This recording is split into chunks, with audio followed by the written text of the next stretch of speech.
Welcome to episode 46 of the Fight for Together podcast.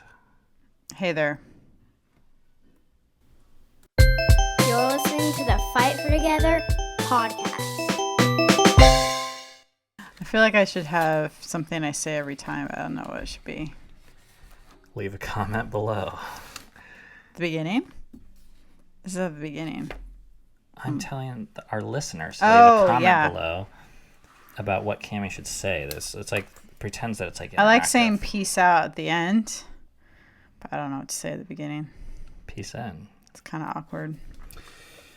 We have an exciting episode for you today. It is a very special day. The day after a very special day.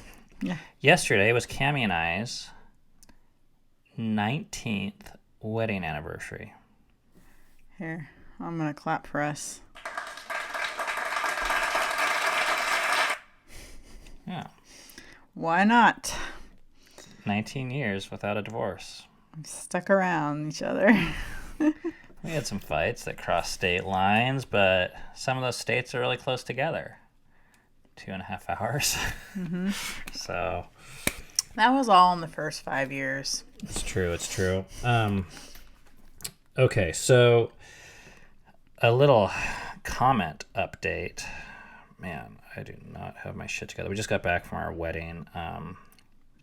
Our anniversary trip thing. We went to Indianapolis. We really like Indianapolis. Yeah. Okay, so this week's comment from the listeners is kind of a funny one because it comes from someone else's Instagram account, but it's regarding episode 42.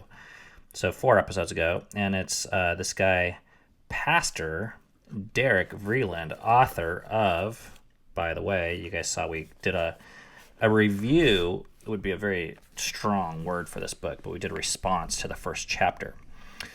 And he says, I am so happy that my book made it on the Fight for Together podcast. I sent them a copy of my book because I have enjoyed their vlogs and podcasts this year. So he's talking to his own audience.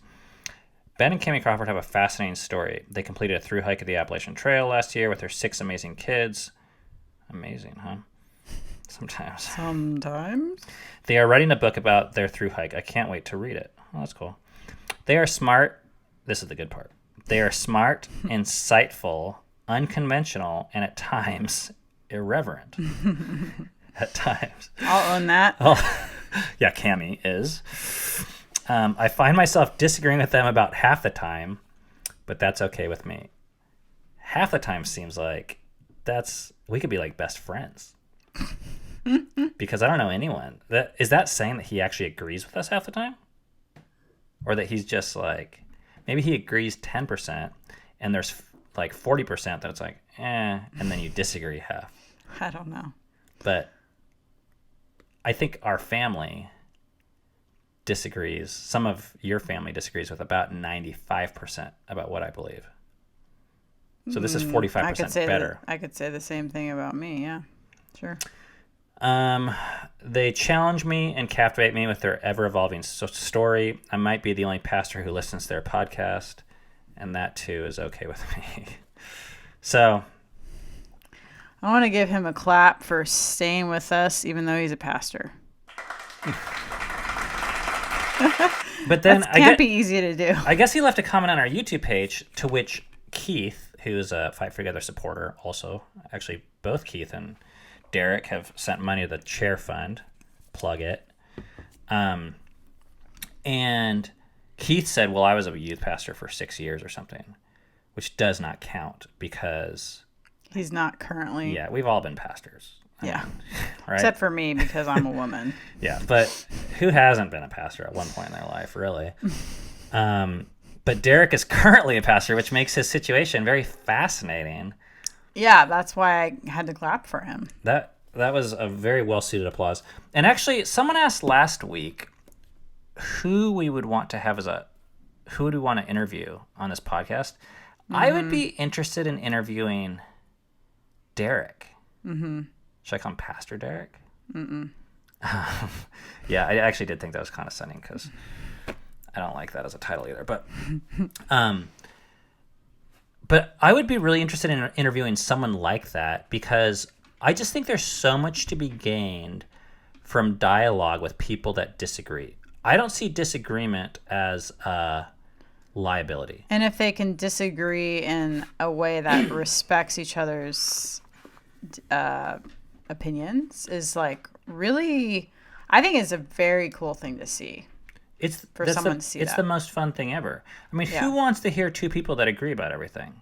Yeah. In fact, I think our earlier podcast episodes were pretty boring because I felt like you didn't really know how to speak up in this format. I was scared of the mic. Yeah, but the more that you've been like, no, I see it this way. Yeah, it's probably way more entertaining for people. So to talk with a pastor, I mean, I have so many questions about like, what do you agree with? What do you disagree with? How can you be a pastor and listen to us? I mean, Yeah. like, because I think a lot of, not with him per se, but what we found is a lot of the system. Why is he the only pastor? There's got to be a reason. Unless like, there's some closet pastor. Are there any pastor closet? listeners Fuck, this is Pride Month. So if any of you pastors want to come out of the closet And- and say you either listen to the And podcast. have some Well, I guess if you're pride. listening to this, you listen to the podcast. and fucking own it. Yeah. I mean, I know it's scary to come out for who you really are, but hopefully Pastor Derek Vreeland can lead by example of the change that can happen when you step out. Yeah. Okay, I feel like I'm done talking about that.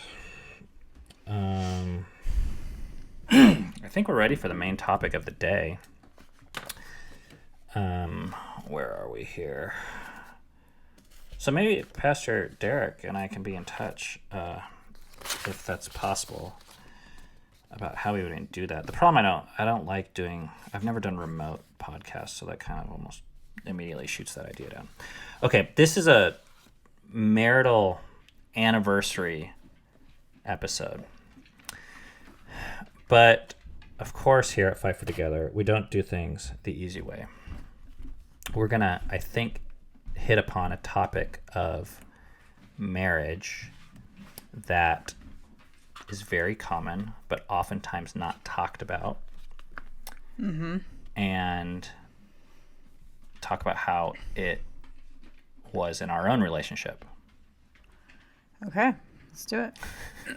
That's what Cammie says when she has no idea what's going to I happen do know. next. I Oh, yeah? know. What? You told me. What? Talking about codependency. Oh, you do know, babes. Yeah. Okay. Which isn't just with marriage, by the way. It can Absolutely. be any relationship, but can be codependent. That is a wonderful point. And we're going to be talking about this primarily about marriage, but this is true about, can be any two people, I think. Okay, so the It can way... be, sorry, but it can be a system too. It can be like a family can be codependent on each other. Yeah. Anyways, go ahead.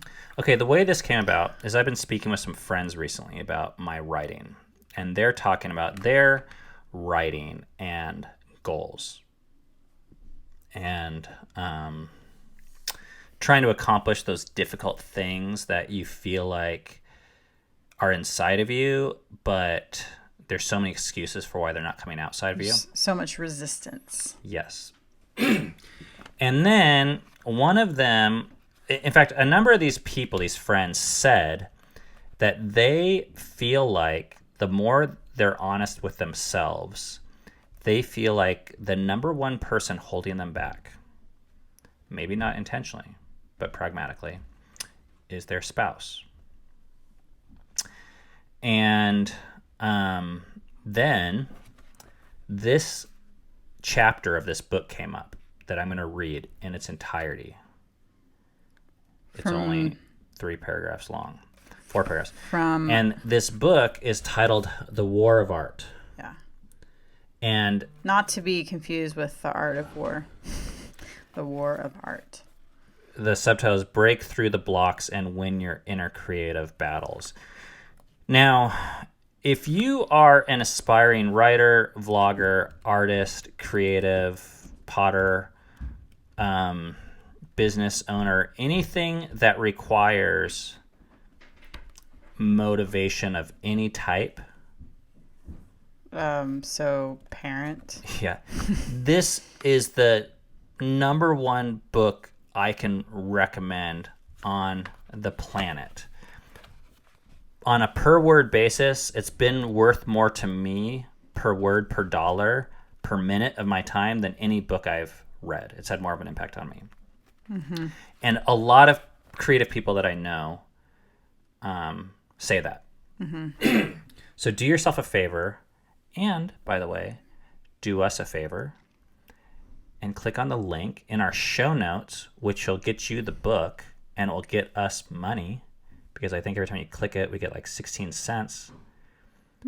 And buy this book. Actually, I'm fucking hard selling this. I don't actually believe any book is that powerful, but if you're into that type of thing, this could be up your alley.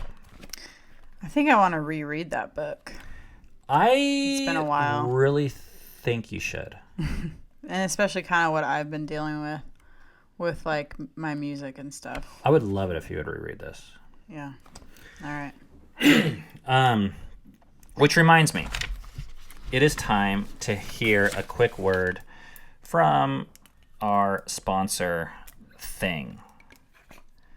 11. Okay, we're back. If you're on YouTube, we never left. Oh, you guys knew that these videos or these podcasts are available on YouTube if you want to see the video. Okay, so this is the chapter we're going to start off reading, and it's called Resistance Recruits Allies. Oh my gosh, that's so funny. I have that written there. I saw that. Yeah. That was from ages ago. Do you want to read this? Yeah, sure. Okay, so I'm reading this whole chapter. Okay. Resistance, by definition, is self-sabotage. But there's a parallel peril that must also be guarded against: sabotage by others. When a writer begins to overcome her resistance, in other words, when she actually starts to write, she may find that those close to her begin acting strange. They may become moody or sullen. They may get sick. They may accuse the awakening writer of changing, of not being the person she was. The closer these people are to the awakening writer, the more bizarrely they will act and the more emotion they will put behind their actions. They are trying to sabotage her. The reason is that they are struggling, consciously or unconsciously, against their own resistance. The awakening writer's success becomes a reproach to them. If she can beat these demons, why can't they? Often couples or close friends, even entire families, will enter into tacit compacts whereby each individual pledges unconsciously to remain mired in the same slough, in which she and all her cronies have become so comfortable. The highest treason a crab can commit is to make a leap for the rim of the bucket. Okay, hang on, pause. Do you know what that means, that crab thing? Because the crab is trying to get free. Yeah, but I guess there's this thing. I just learned about this week, actually. I guess there's this thing where if you put crabs in a bucket, you don't need to put a lid in it if there's multiple crabs. Because when one tries to climb up, all the rest will hold the one crab down. Oh, shit. But if you only put one in, they'll climb out. But if there's a bunch of them, the others will hold it back. No, get down here. You're with us. Yeah. If I'm not getting out, you're not getting out. You're not better than us. What do you think you are, a bird? That's crazy. The awakening artist must be ruthless, not only with herself, but with others. Once you make your break, you can't turn around for your buddy who catches his trouser leg on the barbed wire. The best thing you can do for that friend, and he'd tell you this himself if he really is your friend, is to get over the wall and keep motating. The best and only thing that one artist can do for another is to serve as an example and an inspiration. Okay, so this sounds like a no-brainer in a way with a certain crowd, but I actually think it's more controversial than we realize. Oh, I think so. Yeah. And I think we've experienced this. And the part I want to address, there's two parts to this. There's the part that says, this is hard. Let's try to do it. Okay, that's actually not the part I really want to talk about. The part I want to talk about is the belief system that actually validates this type of codependency. because and it might not be, there's a lot of folks out there, you guys know where our angle, we come from a religious background. So where we come from, a lot of the religion was used to actually validate codependency. But it was called other things. Yes, it was never called codependency. It was called partnership or a male's responsibility. So, like, let's take one example. And this isn't purely hypothetical, but it's not recent either. In a lot of our early years of marriage, Cammie wanted to watch TV shows or movies late at night. And I did too. But more often than not, it was like a kind of she adopted it as I don't want to call it a requirement, but it was more valuable to you. Yeah, I think so. And she would say these things, and our belief system made it so that I felt guilty for not watching this TV show with her at night. Because kind of the way that it would go was like, let's say I wanted to read a book or go out and work or do something. She would say, "Oh, I'm lonely," or "Oh, I don't feel like I've spent time with you all day," or something like that. And these are, the thing about this is not a black or white thing. Those things are actually nice and they're true.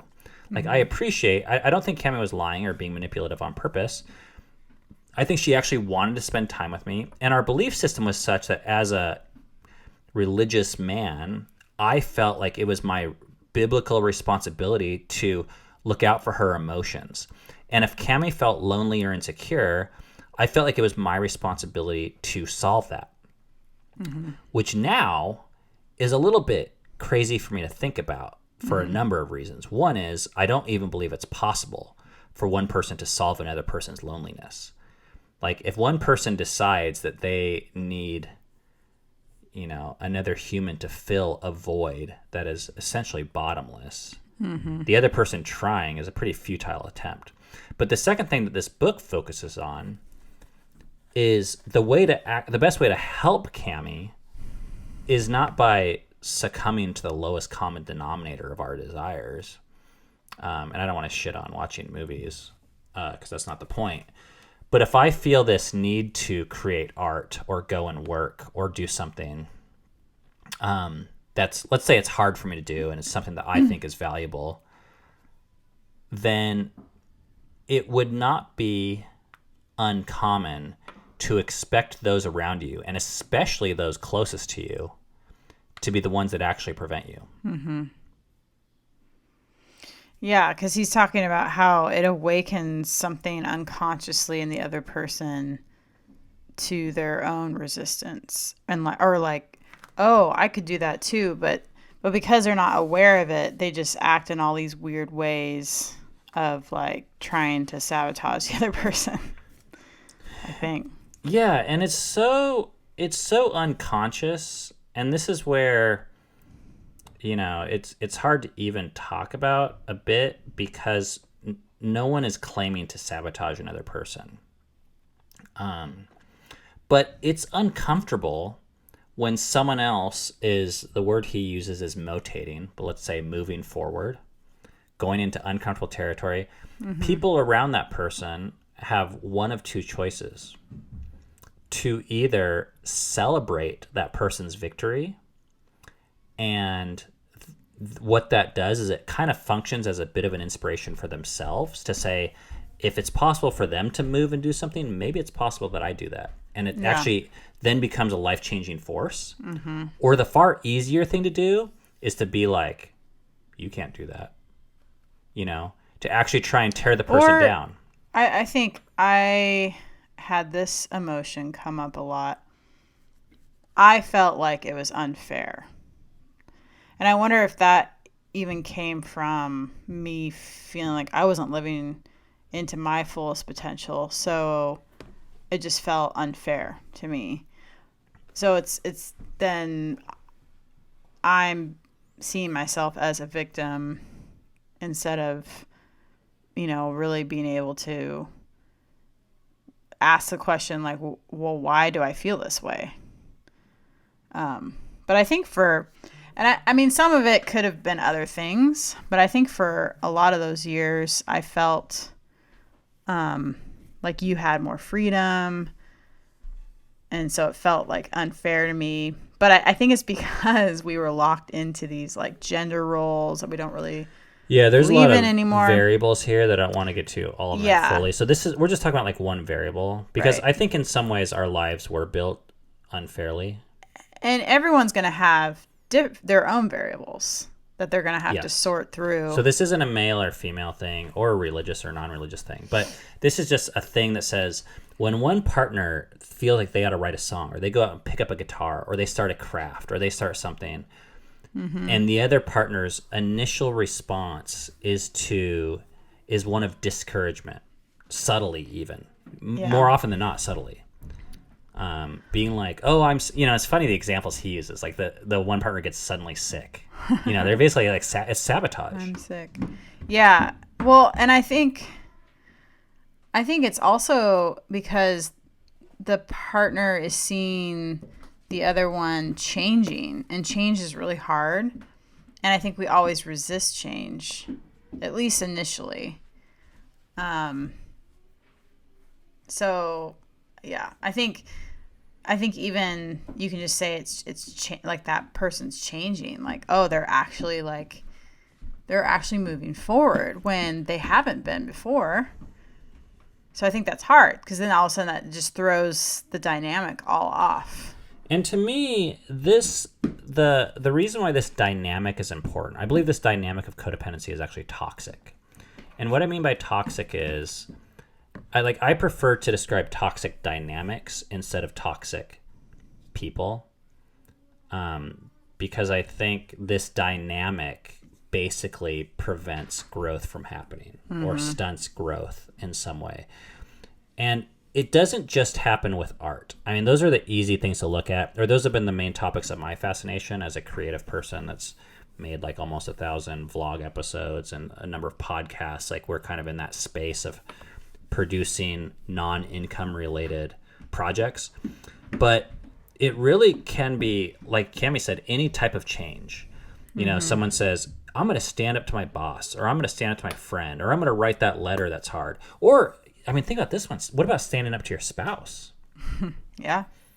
I mean, you could speak huge. more to that because I think that's been more of a challenge for you. Yeah. Well, it's you're completely, like, if you're not used to standing up to someone and then all of a sudden you do, it's a shock to that person because they're so used to this certain dynamic, where in this case the other person just goes along with what I want to do, or at least just isn't like voicing their opinion or giving me any resistance back. So let's role play this for a second. Okay. So you, let's say you get fed up with something I'm doing. Ben, you're always leaving your laundry on the ground by the side of the bed. Something completely fictional that is not like true at all. Oh, and that is true. So we should think of something else. I was just saying that's pretend. That's a pretend situation. I don't want to reveal. Oh, you want me to think of something that's pretend? Okay, you missed the joke. No. Oh, I was supposed to be like, oh yeah, that's a pretend. Yes. Okay, whoops. Yeah. Okay. Okay, so Cami comes to me and says, "Hey, I'm sick of." Are we on the same page at all? You leaving your racquetball bag. I thought we already had this situation. The laundry. Okay, fine. We'll do the laundry. I have so many. Yeah, thanks. And I say, "Whoa, you've had a rough day, huh?" Yeah. Or, okay. What was the energy? What did I say to you? Cami. Does that not matter? It doesn't matter. But okay. Let's say that it was you leave clothes by the side of the bed all the time. Okay. And you're all like pissed off. Yeah. Okay. And I'm like, whoa, must be that time of the month again. Oh, jeez. Or you had a rough day. Uh-huh. Which this is kind of a weird example because I guess in that way you're not really like pursuing an art, but you're pursuing an observation and a truth that was, in your case, I know you would rather just pick up the clothes. So it's going to be easier for me to discount you than to take who you are and your insight and your observation and validate it and say, wow, that's cool that you had the courage to speak up about that. Tell me more. Mm-hmm. It's so much easier for me to be like, no,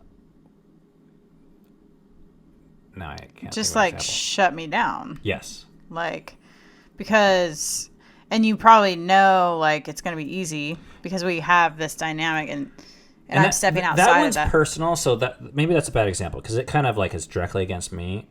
Yeah. But let's take another one where you're like, I'm going to start running. Mm-hmm. And actually, this one happened in our marriage where you were like trying to run, and I had seen you run a lot and fail or quit at least. Mm-hmm. So I would be like, okay, great, yeah. Mm-hmm. What'd you do? Eat a donut yesterday? Like, and I would basically, how far did you run? 10 minutes? Yeah. yeah, kind of like demotivate. You would fucking sabotage me. I'm just realizing that.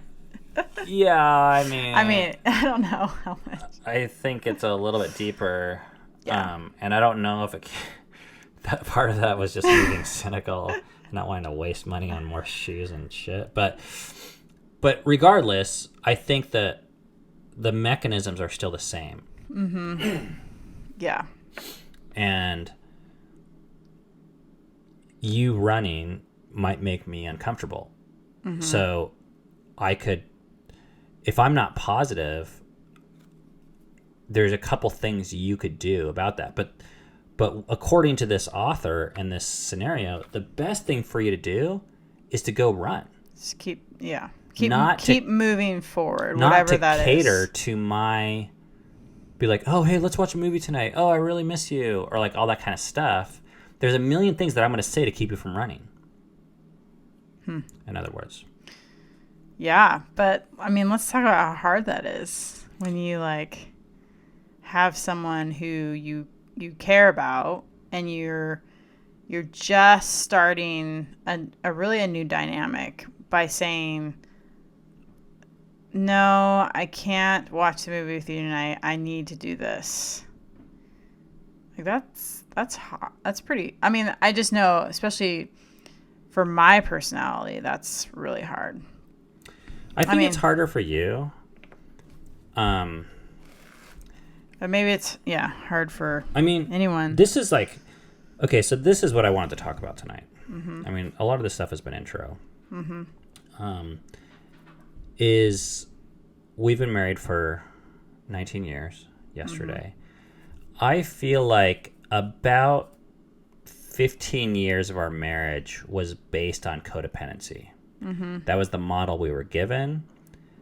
This is the model we were trained in. We were actually told, like, this is what a successful marriage is. You're supposed to, like, look out for each other, and looking out for each other meant making each other comfortable. We were validated for living into that. Yeah, we were given a whole shitload of tips and tricks but it's so depressing now to realize that most of the marriage advice we got was all in this model of ways to basically like prevent each other from growing. Yeah. I mean, how depressing is that? That's pretty depressing. The answer is really depressing. Okay, but for the last 5 years, specifically 3 years, you and I think through counseling, have developed really a whole new working model that I think we were already working towards, but now we can, I think, articulate it a lot more clearly. Well, I think I want to actually date it back to 10 years ago? 12-step groups. Yes. I totally agree with that. That's when we first, we had never heard about what does codependency look like? I don't even know if I remember hearing the word, but when we started going to our separate 12-step groups was the first time, I think, for me that I even thought about giving myself permission to think individually. It's kind of scary to even say that because I'm like, geez. But that's how bad you were trained, though. Yeah, I don't think it's my fault, but it's kind of sad. Like, it's sad that that's how long it took. I was 28 years old, and we've been married for 8-9 years. But I just remember talking to my sponsor, because you were upset with me about something, and it was like, she's like, it's it's okay for him to be upset. Like, that doesn't have to define who you are. And I was like, oh, because your methodology before that, crazy. If I'm upset, your belief system and emotions was geared around the fact that your job now is to make me not upset. Right. Yeah. And in 12-step groups, you learned what? Well, I What's learned the opposite of that. I learned to focus on myself. Don't try to change the other person. You can only change yourself. And actually, when you try to change the other person, you're actually deflecting from changing yourself. So you're not going to change the other person, and you're not going to be changed if you're focusing on the other person. So the irony of codependency, I think, is a lot of times people are trying to change the other person when really they're sabotaging their own change. And not only are they not changing the other person, but they're not changing. So yeah. Some of the most codependent scenarios we know actually required a ton of effort. Right? It's not just about sitting there watching TV. Yeah. There's this huge burden. It's actually not just laziness. It's about where the emphasis and the effort is being put. Right. Well, so, I mean, even like in this scenario, the guy says, if your friend or spouse needs help, intuitively you think I should turn around and help them. Oh, you want to run? I'm going to go help you make a better runner. The best way for me to help you become a better runner is for me to go and run. Right. That's what he's saying. And that's what, I've really come to believe this from other ways. Yeah. And I think what kind of was birthed out of the 12-step for me was permission to let me be me and you be you. Like, I think that evolved over the years to that language, but that was probably the first time. Because if I'm relinquishing control to try to change you, then the fruit of that is going to be I'm actually letting you be you. So what I want to talk about is, what does this look like today? Because this is one of the things that, in reflecting on 19 years of marriage, we've been a part of a lot of people and places where being married a long time was a big ass trophy you put on your fucking mantle next to your deer skull. Was, oh, we just celebrated 50 years. And everyone's like, oh my gosh, what an inspiration of fucking shining beacon of hope for all of us. But a lot of those relationships that we see, they're actually like codependent as hell. They stopped growing 30 years ago, and they just validate each other by rubbing each other off. Yeah. And actually, what they mean by married for 50 years is basically just like our belief system was so against divorce that even though we stopped growing, we didn't get a divorce for 50 years. So it should be like an anti-divorce party. Mm-hmm. It's like, good job. Mm-hmm. You didn't get a divorce. Yeah. Or do drugs or whatever. And that, to me, is not the type of marriage I want to have. I don't want to just like not be divorced for 40 years, but be in an emotionally codependent, stagnant growth type relationship. Mm-hmm. And I'm proud to say, I feel like my marriage to you and your impact on me is one where I feel completely free to grow and pursue what it is I want to do, what I feel like I'm created to do, what I feel like my calling is, what I feel like I need to do. There's a lot of ways to phrase it. Mm-hmm.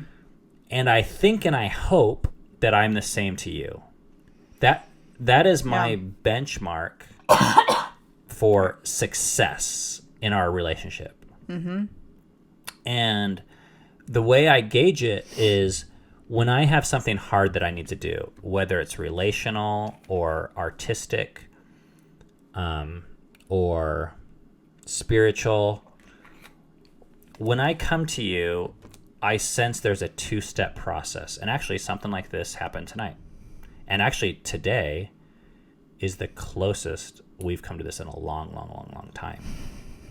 Because you were in tears today. Because there was a letter I needed to write to a family member, and it was going to make your life a living hell. Yeah. So And- I said, could you please I didn't say like don't do it, but I just said like, could you do it in a different way or not right now? But even then I'm like asking you, and I knew it was like your choice. Yeah. So this 2-step process is I could see you wrestling with what was best for you. Mm-hmm. And then I could also see you wrestling in a separate question of what was best for me. Mm-hmm. And I think we fundamentally believe you could say, do this for me. But us, which then gets really... But if I end up doing everything for you, and I've seen this in a lot of relationships where, like, the guy caters to the girl and is like, oh, I'm trying to make her happy and be who she wants me to be. And the guy ends up basically morphing into this character of who he thinks she wants to be, trying to make her happy, which doesn't make her happy. And this is not a male-female thing. It could go either way. And then she doesn't have the guy that she fell in love with to begin with anyway. So when we try and cater to the other person, it might have good short-term effects. Yeah. But in the long run, it always backfires. So I could say, okay, fine, I won't write this letter. I'll try and make you happy. But if it's really in my heart or my belief system that this letter should be written, that I need to write it for myself. Mm-hmm. And if you keep me from doing it, in a way it's like, okay, you can make the dog not bark, but at some point he's going to stop being a dog. And you're like, well, I don't want him to wag his tail either because it makes me uncomfortable. So we're like, okay, well, let's not let him bark or wag his tail. And I don't like it when he runs or shakes. Yeah. Well, yeah, because if you're always doing what is best for me, like, where are you in that? Like, you're gone. And I think our dynamic was, for a long time, I was, I'm going to use this verbiage, but I don't think it's correct, but I was doing what was best for you, but really it was more just because it was too uncomfortable for me to figure out, or I didn't know how to figure out, well, what's best for me? Like, yeah, so it wasn't like I was this like, it wasn't like I was just like this fucking saint. I wasn't. Like, it was a coping mechanism. Yeah. That I had, until I could get the strength and the clarity and the courage to know who is Cammie. Like, what does Cammie want? I feel like that's fucking psychology 101 that has changed our life, but I actually feel like it's not common sense. And that is that a lot of people, they say, oh, I was nice to you. I didn't yell at you when you left your shoes on the door, so now you owe me one. Right. When maybe you totally should have, and it was your fault for not, because now you like, I'm preaching to myself right now, but now you just bottled up all this anger. Yeah, and really at the end of the day, we don't believe that you did that for the other. You actually did that for yourself. So, and there's so much freedom to just admit and say, yeah, I didn't want to bring it up to you because it wasn't worth it for me. Instead of acting like you're doing, like someone owes you points. Okay, that was a side note. But I want to get into what our life looks like now in our belief system, because I have a feeling it's a little bit extreme, at least for where we came from. But to the rest of the world, maybe it's normal. And that is that there's this 2-step belief system where I know you ask, okay, if Ben is saying this, it's good for Ben, and he gets to decide that. Mm-hmm. And I believe the same about you. And then, secondarily, there's this question of, well, how is this going to affect me? And those become good conversations. But we have to separate those two things. Mm-hmm. If I just say, oh, this is a pain in the ass to me, I wanted to watch TV tonight, and I make it sound as if it's your responsibility to make me happy, mm-hmm. I think we run the risk of sabotaging each other and then doing it for really selfish reasons that we're like almost claiming aren't selfish. Mm-hmm. So one of the things I love about our relationship is when I come to you with an idea for a book. And I do have harebrained ideas. So we're not saying Cammie needs to support every single idea I have. This is not that type of conversation. But let's say that we have a proven track record of, there's just ideas and we can afford to do them financially or emotionally or whatever. And it's going to be hard, but I'm deciding I need to do this. Mm-hmm. And I feel like you have my back, whether or not it's going to be convenient for you, because you believe that if I don't do me, then something inside you is going to die. And at the end, you're going to be married to a shell of a man. Yeah. And I believe the same about you. Yeah. I think so. Absolutely. Like, I mean, for me, like, there could be some pushback I have for certain ideas. But for the most part, I think if I really see, like, oh, this idea, like, Ben's coming alive, like, just talking about it, and he won't stop talking about it after weeks. And to me, if I want to, like, stay married to him, stay a good friend to him, I think I need to champion him on, because otherwise marriage and friendship, it's really not going to work, I think. I don't know. I've seen people, I kind of think, because even with the harebrained ideas, or I don't know, I don't have a good example of that, but if I think that you're really, like, this matters so much to you, it doesn't really matter how harebrained it is. I mean, it could be too much for me, so I could say that, I guess. But, like, if I'm going to stay in this relationship with you, I don't know. I don't think you either have to walk away from the relationship, I think, shut down the person, or just, okay, yeah, I'll support that. And one of the reasons why codependency is so rampant in religious circles is because they're not willing to walk away from the relationship.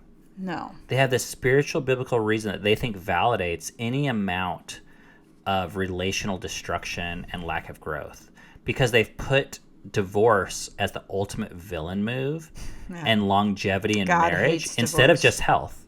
Yeah. Like, and I'm all for long marriages. Like, monogamy, I think it has some huge pros to it. Like, there's some benefits. Marriage, like, I'm a fan. We've, like, done it for 19 years. I think it's like, I'd give it 4.5 stars at least. So it's cool, but life is not that simple. Like, there's other forces at play, and when that's all you fixate your energy on is like, oh, we're monogamous, non-divorced, we happen to, like, sabotage each other's, like, goals. It's like, no wonder no one wants to get married. Like, fuck. Yeah that's just, like, it's really sad to watch that. So I thought one way we could end, because I just got really inspired as you were talking about giving pushback. Like, and this could be one of the most valuable things people take away from this, is how do you give pushback in a way that is, it still expresses, I mean, in a partnership, this is not, I can't emphasize enough, this is not about, okay, do whatever the hell you want, burn the house down to the ground, yeah, I'm going to die because I'm in the house and I'm on fire. I think what's helpful is to separate what might be uncomfortable to you about the idea, or about where your partner's going, and whether or not it's a bad idea. Can you rephrase bad? Well, I think so. Let's say, Ben's like, I want to start a hot air balloon business In the attic? Yeah. And, all of a sudden I just get super anxious, and I'm just like, oh, crap, like, that's going to do this, and this for me. That, I think, is actually separate from, that's a bad investment. Like, if you do that, I heard Johnny down the street, like, he did that, and and this is what happened. Like, he completely went bankrupt. I mean, I'm just pulling all this out of my ass. But you're saying it's a bad idea because of A, B, and C, not it's a bad idea because that's going to make my life miserable. Now, I think that's valid too, but I think where it gets murky is when you like. I have no idea what you're talking about right now. Okay. Well, I'm just saying there's a difference between saying I don't think that's a great idea and this is why versus saying that makes me uncomfortable or that makes that's going to make my life hell. So I don't want you to do it. And a lot of times people... How is that different? Because you can sometimes put those together not realizing the main reason why you think it's a bad idea isn't because it's actually a bad idea, but because it's going to make your life miserable, which maybe then makes it a bad idea, but it's separate.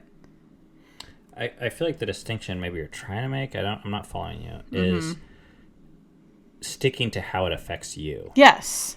Versus objectively, is this a bad idea? Okay, well, the point isn't if it's a bad idea or not. The point is just, does it affect you or not? Yeah, but in a partnership or if I'm trying to support you, I think both, like if you did bring up something, I think both would be on the table. Like if you're asking my advice or, yeah. But the difference is in it affects you or not. I mean, this is something we learn in therapy of like, you know, if I decide to go play guitar and Cammie doesn't like it, well, it's not really her choice if she doesn't like it. Now, if I start using our money or her money, or if I start playing it really loud next to the bed while she's trying to fall asleep, or if I, you know, start inviting the band over to the house and they leave beer cans all over the dining room table, now she can say, hey, you're impacting me and this is how you're impacting me. But that has nothing to do with guitar so much as it has to do with her not getting sleep or beer cans. And that distinction, I think, is really important. Yeah. Oh, yeah. I mean, I think you have to make it work for both people if you're... I mean, that's the thing, yeah. That's the thing different, I guess. Yeah, anyways, I'm digressing, but... Okay. Let's bring it back to how to give pushback. So let's say I'm saying I'm going to play guitar. I'm going to start a band. And you maybe aren't sure if it's the greatest idea. But the first thing I think is important is for you, for me, whoever it would be, to ask. Maybe a better example is like, I want to write a book. Because that happens all the time. Like, I want to write a book. And for you to be able to, if you're going to support me, to be able to ask, would you like my feedback on this? And if so, what kind of feedback would you like? That's what I would say. Yeah. Or on the flip side, if you're like, I want to become a rock star. You know? Yeah. Instead of just assuming that I get to say whatever the hell I want, to ask. Right. The second thing is to give suggestions, like, lightly. You know, assuming that you say yes, instead of telling you what to do or assuming that I get to decide you're right, say, well, have you thought about, you know, like kind of ask a question and say. Well, I think at some point I like to hear what really helps me, at least personally, is I like to hear your heart behind why do you want to write a book? Because that helps me understand how valuable it is to you and where you're coming from. And then that helps me possibly get more behind it. Yeah, I feel like that's really next level stuff. Oh, okay. I mean, I don't think most people know. Yeah. I mean, I've been doing enough stuff for quite a while that I'm really obsessed with motive. Yeah. And spent 8 years and 12 So what you're saying is most people, or a lot of people, would just be like, I don't know. I just want to do it. I think a lot of people would. Yeah. I mean, you and I geek out on that kind of stuff all the time. There could be there's other people out there that are doing that, but I don't have those conversations with other people. Okay. So keep it pretty basic then about like, what did you say? Like you ask like, hey, can I become a rock star? So this is me wanting to become a rock star. Because I'm assuming that if I want you to support me, which I do, it's, I think, good to ask for that instead of just assume like, or just be like, I'm going to become a rock star, which everyone has that right, but it's probably not going to go over so well. Well, I'm flipping the role. I'm saying, how do you support someone's dream and not be codependent? So let's say, I mean, and this is something we've actually dealt with. Like, you want to play guitar and you want to use your gifts, and it's hard for you. Yeah. It's like actually a pretty fragile thing. It so is. when you come to me and if you say, hey, I want to take voice lessons, as an example. Yeah. And I'm like thinking, oh, like crap, like how much money is that going to cost? All these things. Yeah. You know, I think one of the first things I need to ask you is, do you mind if I ask you a few questions, or do I have permission to kind of like challenge this dream right now? Because it could be that it's so fragile that I'm like, never mind. It took all of your guts to even come to me with the idea that by even asking a question, it squashes the dream and makes me feel unsafe. And that's... It's like I already have so much resistance. Yeah. And I'm like the crab that's like almost to the rim. And you're like... And people might say, well, you have the right to do that. To which I would say, I absolutely have the right to do that. Yeah. But if I do that, Cammie's not going to come to me in the future with her future dreams. And I would much rather have a relationship with her in the long run and have her come to me. So it's like, it's not just how do I shut down the bad idea. It's like, how do we maintain intimacy? And the way we do that is by first and foremost encouraging her to be who she is. Mm-hmm. Yeah. I mean, and this is like, actually, I did not think we were going to go here. This podcast, I feel all fucked up in the head. I don't know if... I feel like we're going... Yeah, it doesn't seem like our most concise It's like podcast. Crazy vague. So thank you for your patience here. I'm not ready to just like call it a night. We had a pretty dramatic day today. Okay, so C.S. Lewis, he had this picture of a triangle, and we had this C.S. Lewis quote on our wedding invitations, actually. But the point was this. He said, this is also convoluted because I'm mixing two different stories. But one of his points was that two people don't become friends by fixating on each other. They become friends by fixating on something outside of themselves and heading towards that thing together. Mm-hmm. So, like, if we look at each other, we're like, okay, tomorrow, let's be best friends. Mm-hmm. Friend. Like, let's hang out. Like, okay, like, it's a shitty friendship. Like, when you're trying really, really hard to hang out and to create common interests. The best friendships, and his thing was, I think, was spiritual in nature. It was this triangle that when you're both heading towards God, if you're at 2 points of the triangle and you meet at this third point, you will inevitably get closer together. It's unavoidable, and it's really cool. Now, to just substitute that for where we're at right now, when Cammie becomes Cammie and is truly allowed to express herself and grow into herself and become herself, and I'm being Ben, hopefully this is the way that we have the best relationship ever. Mm-hmm. But if we're trying so hard to be close and to form her to who I think I want her to be or need her to be, I think you're almost just doomed anyways. Because best case scenario is you don't get divorced and you are both playing this part of what you think the other person wants you to be. Yeah. Okay. Gee whiz. I'm so over this conversation right now. But we've been married for 19 years and not divorced. And it has been pretty great, I would say. We have had a shit ton of difficulty and fights along the way, but it's been worth it. And I know marriage is not for everyone, and, I'm okay with that. But in this case, I've been so thankful to have a life partner that knows me and encourages me in my projects and doesn't keep me from doing that. and I really want to be that to you.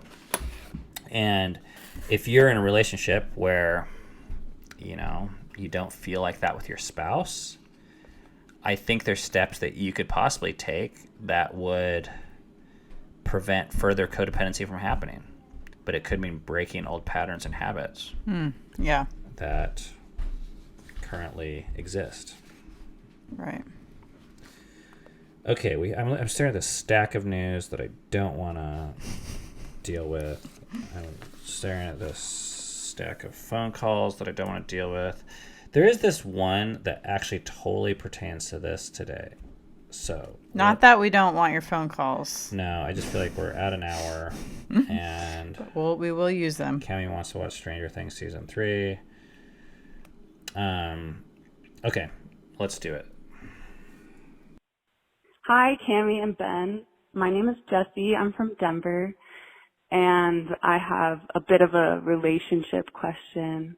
I'm 22. I would definitely consider myself a loner, and recently my boyfriend has been taking that super personally, and it's so hard for me to describe how my personal preferences shouldn't affect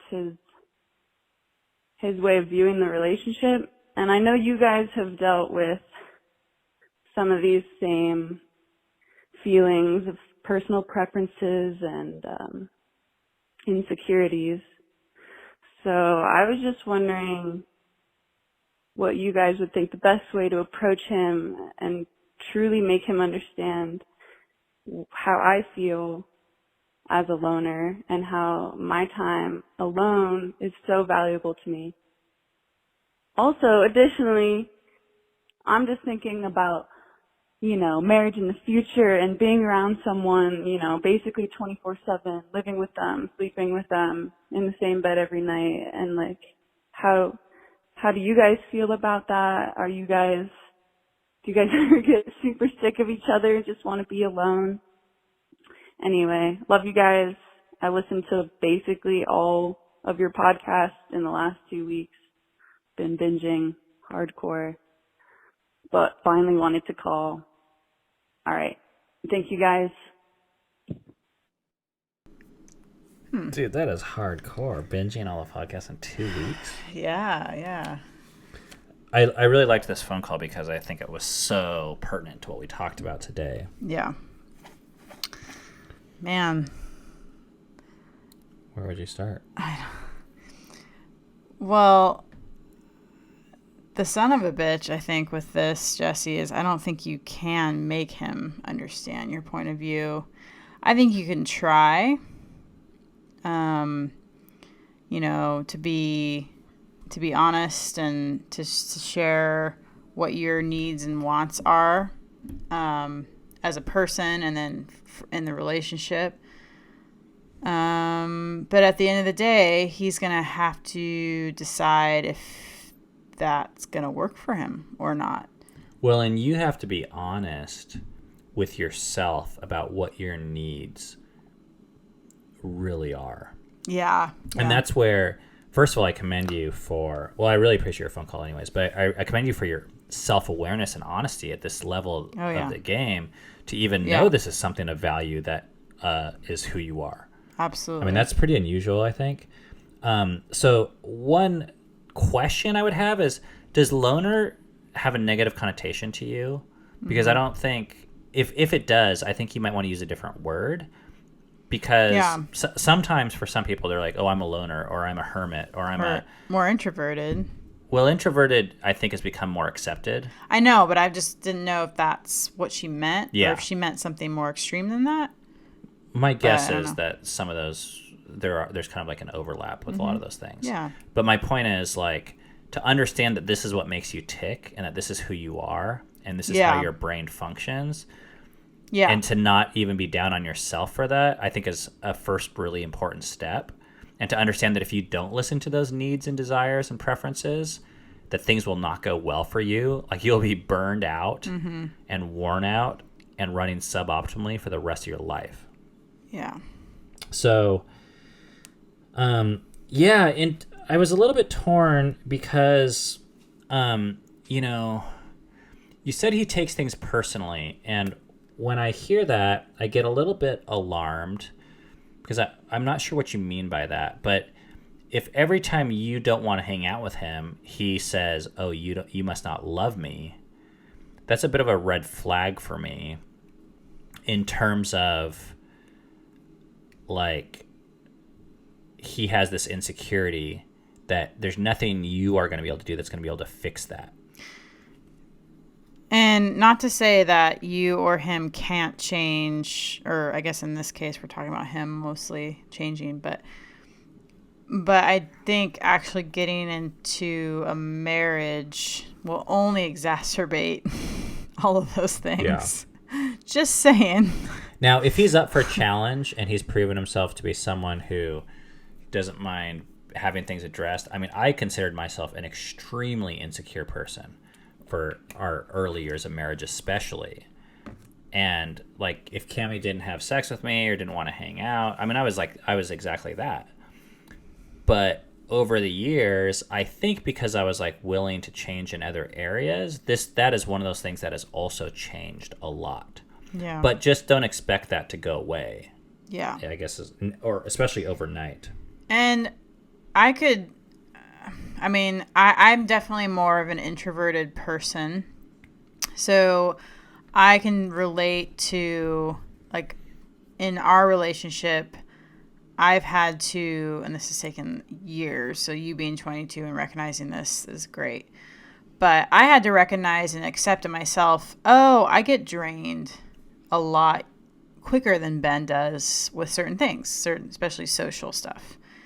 And I need to go recharge, and sometimes that means I need to be away from Ben. I need to be away from the kids. In fact, every day I actually need that every day, at least some of it, or I start not doing super well.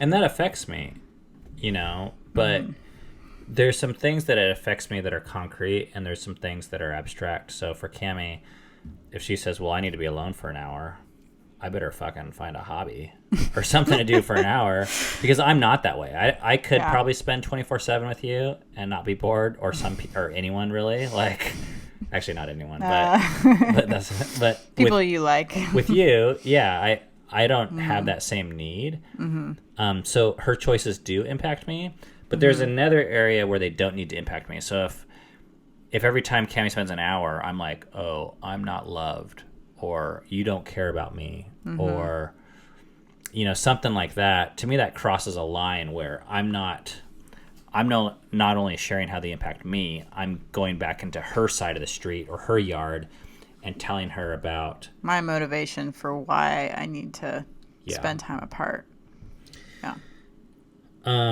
The final thing I would say, which if you're considering marriage, is you don't need to sleep in the same room. And I'm giving that as an extreme example, but you get to decide what marriage means to you. And this is a great time to have that conversation up front, to say, yo, I'm a loner, I'm a hermit, I'm an introvert, whatever language you want to use.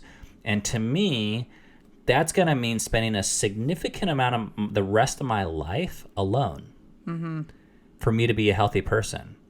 And to toss that in the other person's court and be like, are you okay with that or not? Because if you're not, well, we get one of two choices. Either we go separate ways, or I'm with you and we're going to be miserable for a long time. Yeah, right. Of course, the trickier thing is they're going to say, yes, I'm okay with that. Yeah. And then you have to decide if you believe them.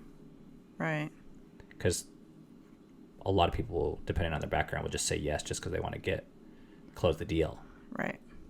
But just understand that they may or may not be. It already seems like she's already getting certain vibes. So yeah.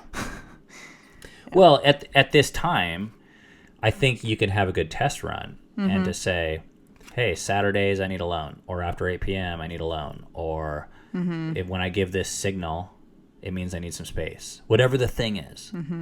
and practice it starting now. These are boundaries. These are health requirements. These are your preferences, yeah. and they're all worthwhile and valid.